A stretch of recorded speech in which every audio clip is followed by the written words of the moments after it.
Lys, what brings you here? Oh, Alliance business. We have a request for Doma. Well, Hien. But that can wait. They told me you were out searching for Alphino. Did you manage to pick up his trail?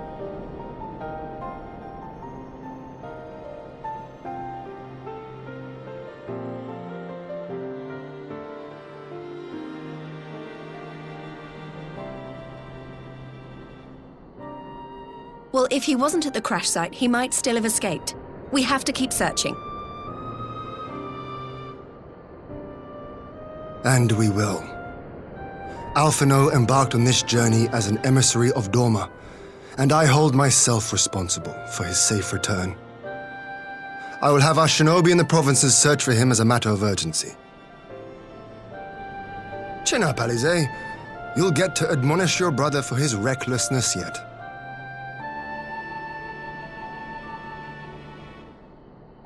Well, someone has to do it.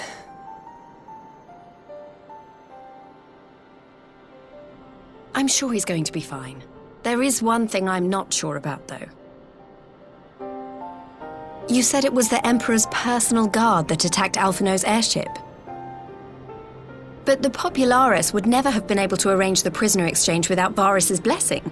So why would he sabotage his own mission? They may not have been acting on Varys' orders. The guard answer not only to him, but to his family, the Crown Prince included. When Yotsuyu summoned Tsukuyomi, Asahi was quick to proclaim that a dormant citizen had violated the terms of our agreement, that the negotiations had failed. And it is this version of events that is now being repeated across Garlemald. To hear the tale, one would think the prisoner exchange never took place. Plainly, someone is manipulating matters from the shadows, most likely Xenos, or whoever it is that wears his face. Whichever Ascian you mean. We all know the nature of our adversary. The servants of chaos are true to their name. Their meddling has cost Doma a chance at peace. Whoever it was that loosed his personal guard, the Emperor cannot be ignorant of these developments. We must proceed on the assumption that our treaty is indeed in tatters.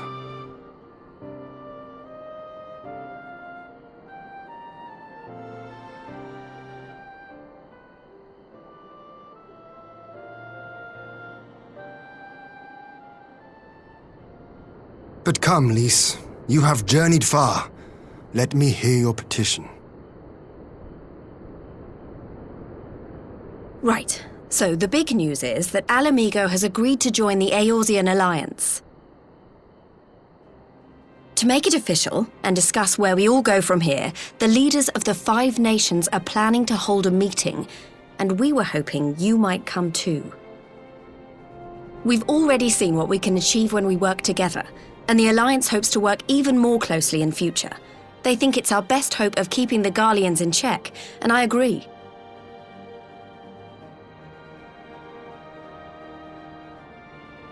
As do I.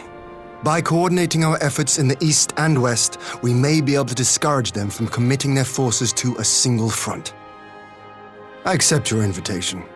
I must, however, ask for time to attend to some pressing matters here.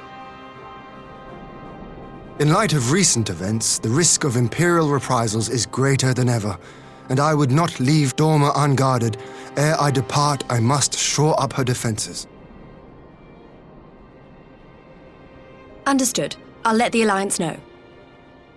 We'll wait to hear from you before setting a date. The meeting's to be held at the Royal Palace in Alamigo, incidentally. Do you remember the way? Well enough. Please assure my hosts that I will not keep them waiting any longer than I have to. Consider it done. And thank you for agreeing to come. If we all put our heads together, we're sure to find the best way forward. For everyone.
If we are to ready ourselves for invasion, we shall need manpower, provisions, and time, all of which are in notably short supply.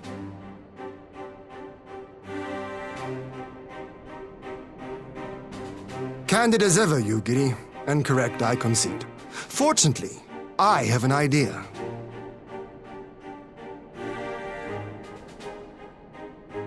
"'Tis plain no single nation can stand against the might of the Empire. And it was only with the aid of others that Dorma succeeded in winning her freedom. So, I mean to take a leaf out of our Eorzean friend's book and form an alliance of our own.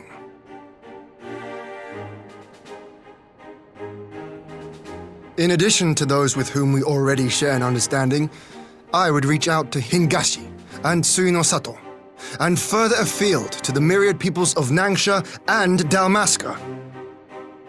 I am under no illusion. Not all will answer the call. Yet disparate though we may be, We are united in our desire for freedom. If our neighbors could be made to see what is at stake, Ascian machinations and all, cooperation need not be so far-fetched a notion. It may even seem practical. Under the guidance of our former leader, Master Louis Soir, we once strove to unite the fractious city-states of Eorzea. I dare say that experience shall be of use in your endeavor. We should be glad of your wisdom. For the record, I would have been in favor of this plan even if it hadn't been my grandfather's, but I have to ask, how will we secure the time to carry it out? Not that anyone has forgotten, but the Garleans have airships. Lots and lots of airships. Should they catch wind of our plan, they could send an armada to overwhelm us before our alliance had even begun to take shape. Not if we deny them access to the skies.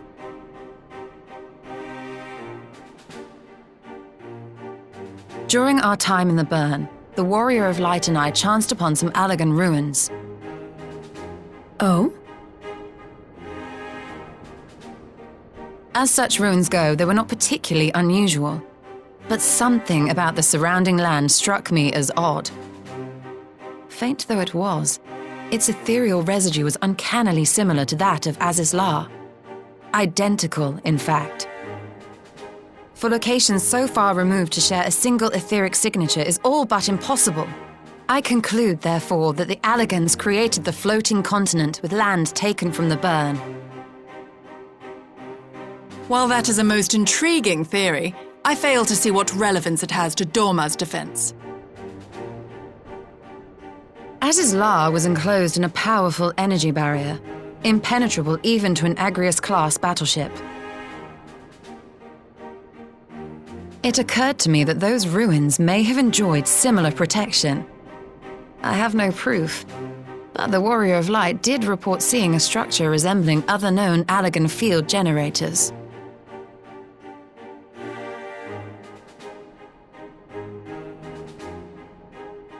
All right. But even if we could put up such an energy barrier, it surely wouldn't extend beyond the limits of the Burn. So what's to stop the Garleans flying around it?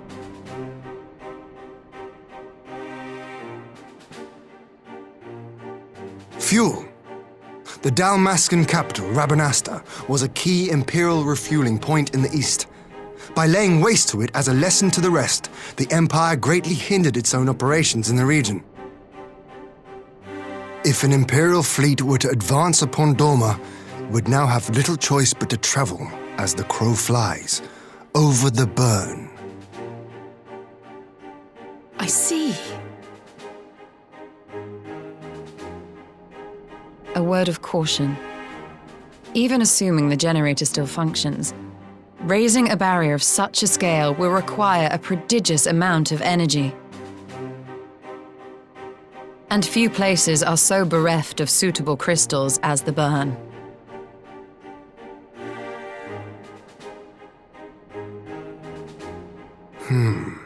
A source of energy. Tell me, did the Allagans make a habit of launching things into the sky?